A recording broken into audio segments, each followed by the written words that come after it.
भगवत प्रेमियों, आज आपको इस वीडियो में बताने वाले हैं क्या भगवान के भक्त को, श्रद्धालु को या किसी अनुयायी को छठी, मूल, 13वीं का भोजन करना चाहिए या नहीं, या अन्य देवी देवताओं का जो होता है प्रसाद उसको खाना चाहिए या नहीं, और कौन सा प्रसाद खाना चाहिए ये भी हम आपको बताएंगे इस वीडियो में। तो आपसे निवेदन है कि वीडियो को पूरा देखें, लाइक कर देना, शेयर कर देना और हमारे इस YouTube चैनल को सब्सक्राइब जरूर कर लेना, ताकि हम जब भी कोई वीडियो अपने YouTube चैनल पर अपलोड करें आप तक पहुंच जाए। मैं महेश दास आप सभी को दंडवत प्रणाम करता हूं और मेरे YouTube चैनल में आप सबका स्वागत है। जय श्री कृष्ण। तो भगवत प्रेमियों, जो भगवान के भक्त हैं, भक्ति करते हैं, उनको 13वीं, छठी, मूल का भोजन नहीं करना चाहिए, क्योंकि ऐसा भोजन करने से भगवान के भक्त जो होते हैं उनको पाप लगता है। और जो भगवान के भक्त हैं, जिन्होंने गीता, शास्त्र, रामायण पढ़ा है, उनको तो पता है, तो वो ऐसा भोजन नहीं करते हैं। और वैसे मैं बताना चाहूँगा कि 13वीं का भोजन है, छठी का भोजन है, मूल वगैरह होते हैं, इनका भोजन नहीं करना चाहिए साधु संतों को। जो अन्य समाज के व्यक्ति हैं वो तो वही करते हैं, परिवार में रहना उनको गृहस्थ में है तो वो तो करेंगे, लेकिन जो भगवान की भक्ति कर रहे हैं, साधु संत हैं या गृहस्थ में रह के भक्ति करते भगवान की, तो उनको 13वीं, छठी, मूल इत्यादि का भोजन नहीं करना चाहिए।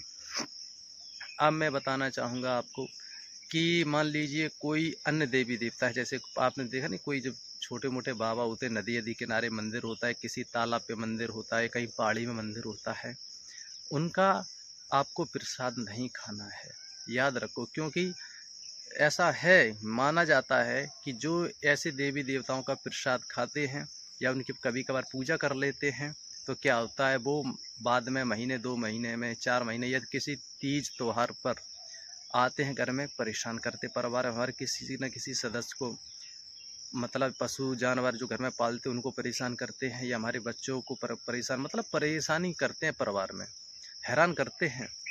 और जब वो किसी भगत के द्वारा, किसी साधु संत के द्वारा जब वो खोले जाते हैं, उनका नाम आता है, बोलते हैं आपने मेरी पूजा की है, मेरा प्रसाद खाया है, इसलिए मेरी पूजा करो मेरे स्थान पे जाके, तब आपका परिवार में जो बच्चा है, आपका पशु है या आपका कोई इंसान है, तब ठीक होगा।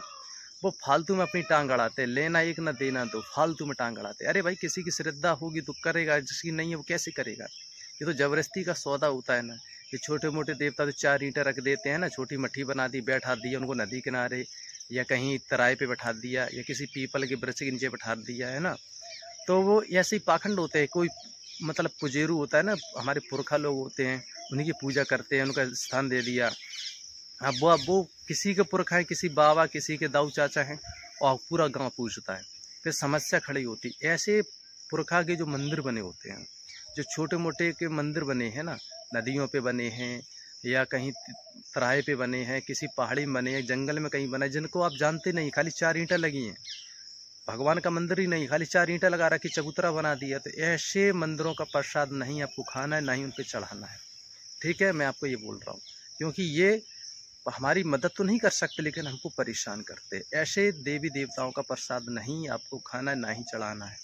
अब हुआ बात, जैसे हमारे शिव जी का मंदिर है, हनुमान जी का है, राम जी का है, कृष्ण जी का है, माता रानी का मंदिर है, ठीक है, ऐसे मंदिरों पे आप प्रसाद चढ़ा सकते हैं, उनका प्रसाद खा सकते हैं। श्रीमद् भगवत गीता में लिखा हुआ है कि हाँ, जो देवी देवताओं से बचे हुए अन्न को खाते हैं वो पवित्र होते हैं, उनके पाप मुक्त होते हैं। तो आप जो हमारे देवी देवता हैं, जिन्हें हम अच्छे से जानते पहचानते हैं, उनका ही प्रसाद खाना चाहिए। तो मैं आपको नाम बता चुका हूँ कि आप कहीं कथा भागवत होती है वहाँ का भंडारा खा सकते हैं, रामचरित रामायण होती है वहाँ का भंडारा खा सकते हैं, ठीक है।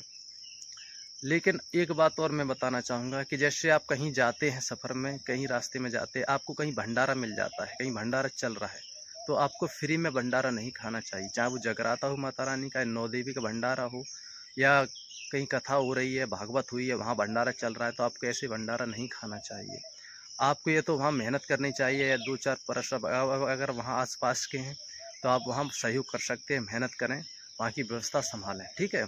यदि आप बाहर के हैं, आपकी वहाँ कोई जान परिचय नहीं है, आपने भंडारा खा लिया है, तो आप ज़्यादा नहीं तो कम से कम 50 या 100 रुपये वहाँ दान जरूर कर दें, जिससे क्या होगा, आपके ऊपर कर नहीं चढ़ेगा, ठीक है। क्योंकि हमें फ्री किसी का खाना नहीं खाना चाहिए, चाहे वो भंडारा हो या किसी के गृहस्थ का खाना, अगर हम किसी के घर में जाते हैं खाना खाते तो वहाँ भी हमें रुपए दे देना चाहिए, ठीक है, लेकिन हमें फ्री खाना नहीं खाना है।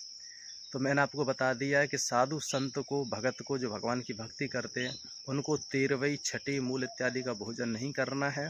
और अन्न मंदिरों पे जो छोटी मोटी मठी बना रखी है, 4 ईंटें लगा दी हैं, उनका प्रसाद नहीं खाना है, ना ही उन पे चढ़ाना है, क्योंकि ये हमें परेशान करते हैं, हमारी कोई मदद नहीं कर सकते और हमारे दुख संकट सिर्फ भगवान टाल सकते। ये छोटे मोटे देवताओं की औकात नहीं है, 4 ईंटें लगा के बैठा दिया उनको, उनकी औकात नहीं है कि वो हमारे दुख बांटते, क्योंकि वो खुद परेशान है, वो अपनी समस्या नहीं समाधान कर पा रहा है, तो हमारी क्या करेंगे। हमारी समस्या समाधान सिर्फ हमारे गुरु कर सकते हैं, हमारे भगवान कर सकते हैं, जो त्रिलोकी नाथ है वही कर सकते हैं, हर किसी की औकात नहीं है हमारी समस्या समाधान कर दे। तो भगवत प्रेमियों, मुझे उम्मीद है कि आपको वीडियो पसंद आई होगी। यदि आपका कोई कमेंट है, कोई प्रश्न है, तो हमें कमेंट में बताएं, हम आपका सहयोग जरूर करेंगे। और वीडियो को लाइक ज़रूर करना, शेयर करना, हमारे इस यूट्यूब चैनल को सब्सक्राइब जरूर कर लेना। जय श्री कृष्ण।